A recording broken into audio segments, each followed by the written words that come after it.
So I'm Judy Ashton, and for the last 20 years, I have worked as a peer volunteer at a Boston teaching hospital. I worked in psychiatry both in our inpatient unit and in our partial hospital. And for the last 6 years, I've led a group of patients who were treated in our hospital and are now working really hard on recovery as outpatients. So a peer worker in the mental health movement is someone who shares a similar experience to people with whom she works. A peer has to have had some recovery and can model that recovery for patients. Most importantly, a peer must hold the belief that recovery from mental health problems is possible for everyone, and that we are defined as much by our strengths as we are by our symptoms. So here's how peer interactions might work. I was working on the inpatient unit, and I led a group of quite ill patients. And I decided to start out by just telling a little bit about my background. I have schizoaffective disorder, which is, I told them, a combination of a thought disorder and a mood disorder. So the thought disorder, schizophrenia, is you might have auditory hallucinations, you might have visual hallucinations, or you might have ideas that don't bear a relation to reality. The mood disorder is either depression or mania or a combination of both. So what I told the folks was that after a lot of suffering and a lot of hard work, the right medication, a fabulous, wonderful, brilliant psychiatrist, learning a lot of coping skills to deal with my symptoms, and my dear friends, my colleagues, and my extraordinary family in Paris, and my family here in Tulsa, the extraordinary Mr. A, my niece Melissa Ashton, and the amazing Addison Ashton, who used to be a maple something or other, sugar maple. She used to be a sugar maple last year, but she's no longer. She's in 6th grade. She's well beyond that. So I finished that, and all of a sudden I was interrupted by the woman sitting right across from me. She said, wait, are you telling me, I have schizoaffective disorder too, are you telling me I could do what you do? And I said emphatically, yes, I've been where you are and I've come out to the other side. And you can do too. If you stay in treatment, you work really hard and you struggle through, you're going to be able to do either what I do or something a ton better. And that really made a difference to her. Another time, just as an example, I was working in the partial hospital, and I was telling them the difference for me between can't and won't. So I would say to myself, I cannot get out of bed. I cannot go to work. I can't socialize with people. And sometimes can't really means can't, but oftentimes can't means won't. It's just too hard. It's not fair that it's so hard. But you know, that's what you got. So I was able to, a lot of times, stop shooting myself in the foot and get on with things that I wouldn't do but that I originally thought I couldn't do. And a woman came back to me later and said that made a huge difference in her life and really helped her in her recovery.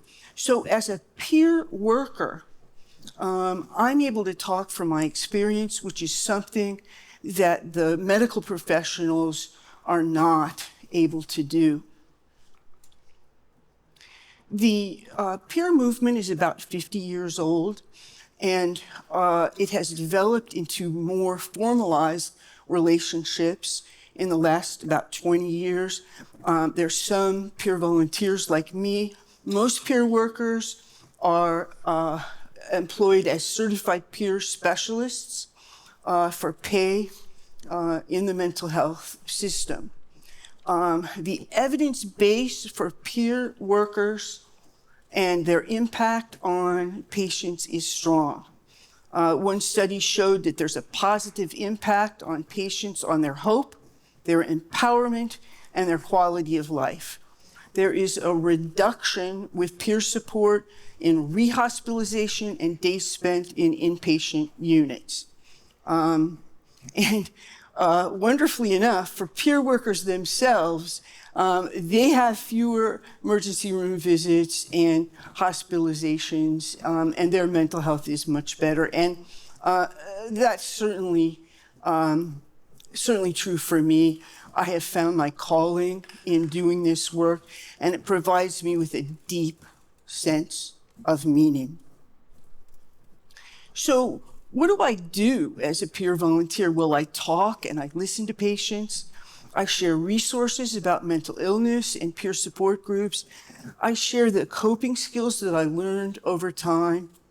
One thing I do now is that I facilitate my allies group. We're a group of up to 20 folks.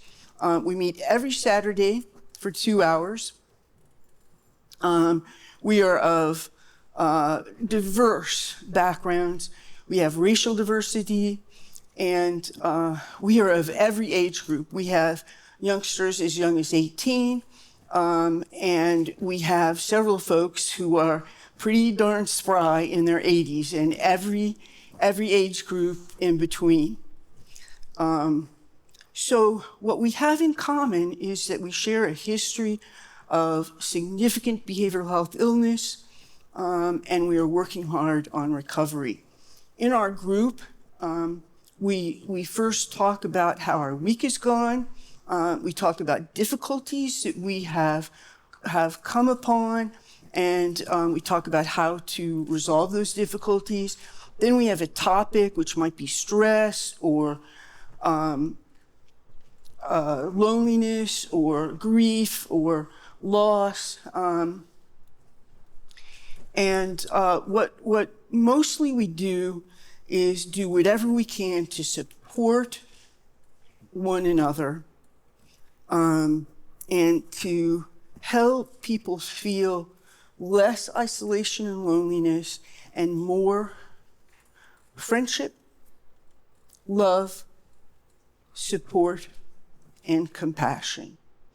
We're having, May 10th, we're having a 6-year anniversary, and we're working real hard to prepare for that. So we're really excited about that. One of our members has called our Allies support group a safe haven. Another has said that Allies is a cluster of stars that light up the darkness of mental illness. Still a third has said that Allies members are part of his family. He says, I have not been in their shoes, but I have polished them or put them away. At Allies, I am inspired to do the hard work I need to do to stay healthy. And finally, another member has called Allies an oasis that has saved years of going down one-way streets full of dead ends. This is the power of connection and caring. So what in the heck does this have to do with you? Well, there is an epidemic of loneliness in the United States. And that epidemic has only increased with the problems that COVID has caused. There is a strong link between isolation and loneliness and mental health issues. Isolation and loneliness causes devastating physical consequences. There is a 29% greater risk of heart disease for folks who are lonely. There is a 32% greater risk of stroke for folks who are lonely. Loneliness is as bad for us as smoking 15 cigarettes a day. Loneliness is also a risk for school violence, but kids who are well connected to family, to peers, and to their teachers are happier and do better academically.